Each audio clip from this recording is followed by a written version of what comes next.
ইদানিংকালে আমার মধ্যে একটা ফাঁকিবাজি বুদ্ধি না খুব কাজ করছে। সেটা হচ্ছে গিয়ে যে রান্নাবান্না তো করতেই হবে, হাউসওয়াইফ আমরা, আমাদের তো রান্নাবান্না ছাড়া কি করব।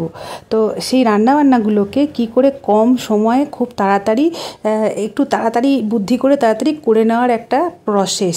তো এটাকে আমি একটা নাম দিয়েছি হেলদি রেসিপি। তো সেই রকমই আজকে একটা হেলদি রেসিপি তোমাদের সাথে শেয়ার করছি। সেটা হচ্ছে গিয়ে লাউয়ের তরকারি এবং নিরামিষ, যেহেতু সকালে জলখাবারে করছি তো সেই জন্য এটা একটা নিরামিষ রেসিপি তোমাদের সাথে শেয়ার করছি। যখন কোনো কিছু করতে ইচ্ছা করবে না, রসিয়ে কষিয়ে রাঁধবার অনেক সময়ই ইচ্ছা করে না। দেখো আমাদের তো আর কোনো ছুটি নেই, করতেই হবে। যতক্ষণ না তুমি ঘর থেকে বেরোচ্ছ, ঘরের বাইরে গেলে একটু হয়তো তুমি ছুটি পাবে, তাও তুমি যদি সেই বলে না ঢেঁকি স্বর্গে গিয়েও ধান ভাঙে, তো সেই রকম টাইপের তুমি যদি হও, তাহলে ঘরের বাইরে কারুর বাড়িতে গিয়েও তোমার কিন্তু ছুটি নেই, তোমাকে রান্নাবান্না করতেই হবে, আর কিছু না হোক এগিয়েও যেতে হবে। তো এইরকম একটা হেলদি রেসিপি তোমাদের সাথে একটু শেয়ার করি। সেটা হচ্ছে আজকে সকালে করছি লাউ আলুর একটা সবজি। তো এই দেখো লাউটাকে আর আলুটাকে না একটা স্টিম দিয়ে নিয়েছি। তোমরা কুকারের সিটিও মেরে নিতে পারো বা এমনিও একটু সেদ্ধ করে নিতে পারো, লবণ দিয়ে, সামান্য লবণ দিয়ে সেদ্ধ করে নেবে। তারপরে কড়াইয়ের মধ্যে সর্ষের তেল দিয়ে তার মধ্যে একটু বড়ি, শুকনো লঙ্কা, রেড চিলি পাউডার, আজকাল একটু মানে ডালও সাঁতলাবার সময় না আমি রেড চিলি পাউডারটা ইউজ করছি, যেটা তড়কা লাগাবার জন্য বেশ ভালো লাগে। যখনই তুমি কিছু তড়কা দেবে না, তখনই একটু রেড চিলি পাউডারটা ইউজ করবে, তো সেটা বেশ ভালো হয়। তো ছক দেওয়া, যেটা আমরা বলি বাংলাতে, যেটাকে আমরা বলি ছোঁক দেওয়া, তো সেটাতে একটু রেড চিলি পাউডার ফেলে দেবে, তো কালারটা খুব ভালো হয়ে যায়। তো বড়ি, শুকনো লঙ্কা, জিরে, একটু আদা গ্রেট করে দিয়ে দিলাম। আর ওদিকে তো অল্প লবণ যেহেতু দিয়েছিলাম মশলাটার মধ্যে, আমি সামান্য একটু লবণ অ্যাড করেছি। তো তার মধ্যে এরকম আলুটা লাউটাকে দিয়ে দেবে। তো তুমি যদি এর মধ্যে হিং অ্যাড করতে পারো তেলটার মধ্যে, তো সেটাও হবে। যেমন আলুর তরকারি হয় না, আলু চচ্চড়ি হিং দিয়ে, ঠিক সেই টাইপেরই খেতে লাগবে, মন্দ লাগে না। তুমি যদি ঝাল খেতে ভালোবাসো তো এর মধ্যে একটু কাঁচা লঙ্কা চিড়ে চিড়ে করে অ্যাড করে দেবে। তো অন্যান্য সময় যে আমরা একটু ভেজে মশলা টশলা দিয়ে, বিনা মশলাতেই আমি আজকে এই তরকারিটা করেছি এবং খেতে কিন্তু বেশ ভালোই লাগছিল।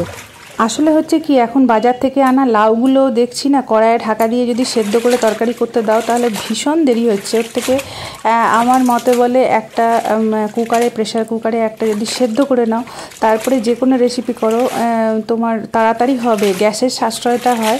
আর এটা সত্যিকারই হেলদি, কেন কি বেশি ফুটলে আমাদের খাবারের খাদ্যগুণটা তো বেরিয়ে যায়, সেই জন্যই আমি এই কথাটা বললাম। এবার যার যেরকম মত আর কি। তো সকাল থেকে আমার দেখো শনিবার দিন সকাল থেকে আজকে একটু ভিডিও করছি, ভিডিওগুলো এখন ঠিকঠাক করে করাও হচ্ছে না। তো সকাল থেকে আমার এই যে কাচাকুচি, অ্যাকচুয়ালি হচ্ছে কি সারাদিনে এত গরমের জন্য প্রচুর জামা কাপড় জড়ও হচ্ছে। আর যে পরিমাণটা আমি একসঙ্গে জড়ো করে রাখি, আমি উপরে বাথরুমে এই জন্যই কাচ্ছি না, কেন কি আমাদের তো ট্যাঙ্কিতে সমস্ত জলটা ওঠে ওপরে, তো নিচে এসে মেশিনে কাচাও হয়ে যায়, মানে রিজার্ভারের জল দিয়ে।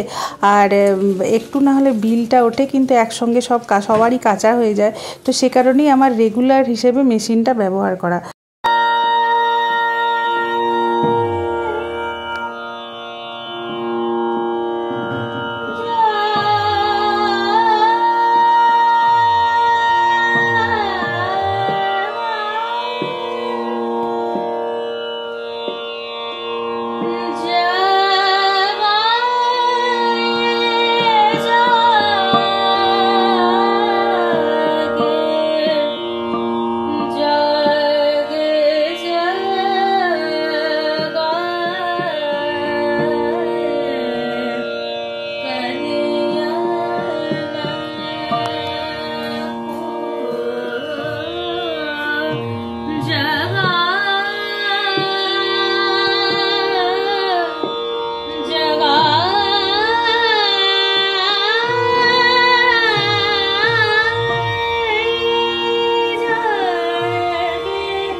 বাড়িতে শালিনী যখন রেয়াজ করতে বসে তখন একটা কাজের উদ্যমটা বেড়ে যায়। এবং যেহেতু আমি গান ভালোবাসি আর কি, তোমরা যারা গান ভালোবাসো তারা অবশ্যই ব্যাপারটা বুঝতে পারবে যে একটা যদি মিউজিক চলে তাহলে কিন্তু কাজের গতিটা কিন্তু ঠিকঠাক থাকে, হয়তো বেড়ে যায় আরও বেশি, একদমই অলসতা আসে না এবং কাজের গতিটা ঠিকঠাক থাকে এবং ভালো লাগে। তো আজকে ভাতের তাড়াহুড়ো নেই, কেন কি জলখাবার খেয়ে ডিউটি যাওয়ার ব্যাপার আছে আর কি। আর আজ যেহেতু শনিবার সেই জন্য লাঞ্চ মেনু তোমাদের সাথে শেয়ার করলাম না। আমি তোমাদের সাথে যেটা শেয়ার করব আজকে, যেটা হচ্ছে গিয়ে আমি একটা ফ্লিপকার্টে কুর্তি কিনেছি যেটা ভিডিও শেষে আছে। আর কান ফুটো করেছি, আমি কান ফুটো করেছি আর তৃষা কান ফুটো করেছে, সেটা তোমাদের সাথে শেয়ার করব। শনিবারের মেনু তো আমাদের সিম্পল, সোয়াবিন আলুর তরকারি, আর দেখলেই তো মাকে শাকটা কাটতে, আর তৃষা ওটস নিয়েছে ভাতের বদলে, আর লাউ সবজিটা তো ছিলই, আর ওকে একটা প্রোটিনের জন্য ডিম সেদ্ধ দিয়েছি। যেহেতু শনিবার আমাদের তো মাছ ডিম হয় না, সেই জন্য ওকে একটা সেদ্ধ ডিমই দিয়েছি। আর এইভাবে আমাদের শনিবার দিনটা পেরিয়ে গেল। আর ভিডিওটা সেরকমভাবে পরপর দুদিন ধরেই করতে পেরেছি। আর এই দেখো আমার ভিডিও করা অবস্থায় ক্লিপিংস আর মুখে বেসন ভর্তি করে লাগানো। তো যাই হোক, তোমাদের সাথে যেটা শেয়ার করা সেটা হচ্ছে গিয়ে রবিবার দিনকে ঠিক করেছিলাম, কথা বলে রাখাই ছিল যে তৃষার নাকটা একটু ফোটা করাবো। তো ওর প্রথমে ইচ্ছে ছিল না যে নাক ফুটো করবো কী আমি বলছি দেখ ভালো লাগে দেখতে। তো অনেক বলার পর ওর ইচ্ছে হলো, কেন কি ও যেহেতু বিশ্বভারতীতে শাড়ি টাড়ি পরে নাক ফুটো করলে বেশ ভালোই লাগে। তো নাক ফুটো করতে গিয়ে ফার্স্টে আমি আমার কানটাকে ফুটো করলাম, তারপরে নাকটাকে ওর ফুটো করা হলো, তারপর কানটাকেও আর একটা করে ফুটো করা হলো। দেখো, তো অনেকেই হয়তো এখন এগুলো পছন্দ করে না, বলে একটু অন্যরকম দেখতে লাগে, কেউ কেউ অনেক কিছুই বলে সাঁওতালের মতো হ্যান ত্যান করে অনেক রকম কথাবার্তা। তো যাই হোক, এগুলো অগ্রাহ্য করে আমরা এই কাজটা করেছি। আর পরে গয়নাগাটি যখন কিনবো তখন তোমাদের সাথে শেয়ার করব। আর এটা তোমাদের সাথে শেয়ার করছি সেটা হচ্ছে আমাদের সানডে লাঞ্চ মেনু। আর মাছের টক করেছিলাম, মাছের বড়ার টক, আর পটল পোস্ত, ডাল, আলু সেদ্ধ, যাই হোক। তো এইসব ইত্যাদি ইত্যাদি মেনু হয়েছিল। যেটা তোমাদের সাথে দেখাবা সেটা হচ্ছে ফ্লিপকার্টে এই কুর্তিটা নিয়েছি। আর এই কুর্তিটা অ্যাকচুয়ালি হচ্ছে গিয়ে এই সেম জিনিস একটা তৃষা ইউজ করছে শালিনী, আর ভীষণ মানে ভালো কাপড়টা, কটন বেস কাপড়।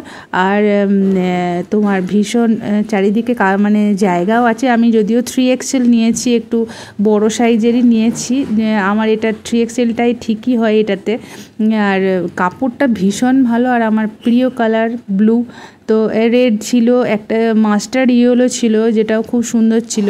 তো আমার ব্লুটা পছন্দ হলো। যদি এরপরে ডিসকাউন্ট হয়, মান্তু বললো মা অগাস্টে ডিসকাউন্ট হয় ফ্লিপকার্টে, তখন যদি পাই তো তখন এই ইয়েলোটাও একটা নেব। তো বেশ সুন্দর প্রিন্টটা। আর সবথেকে বড় কথা হচ্ছে অনেকবার কাচা হয়েছে, তৃষা যেটা ইউজ করছে ভীষণ কমফোর্টেবল, সেই কারণেই এটা একটা নিলাম। তো এইভাবে একটা একটা করে কিনতে কিনতেই পুজোর বাজার আস্তে আস্তে শুরু হয়ে যাবে। কেমন লাগলো কালারটা তোমরা অবশ্যই জানিও। আর এটার দাম নিয়েছে ওই 600ই, ধরো 599 মানে 600। যেহেতু 3XL, যদি এটা তুমি XXL বা XL এর দিকে যাও তাহলে তোমার হয়তো 500-র মধ্যে হয়ে যাবে। তো তোমরা কিনে দেখতে পারো, ভীষণই ভালো, মানে কমফোর্টেবল। এখন যা ওয়েদার, সেই ওয়েদারে পরার জন্য খুবই সুন্দর। তো আজকে ভিডিওটা এই অবধি। যদি ভালো লাগে তোমাদের তো অবশ্যই লাইক, শেয়ার, কমেন্ট করো। আর নতুন যারা চ্যানেলে আসছো তারা অবশ্যই চ্যানেলটাকে সাবস্ক্রাইব করবে, পাশে থাকবে। আর আবার আসছি রথের ব্লগ নিয়ে ছোটোখাটো। তো ততক্ষণের জন্য টাটা, বাই।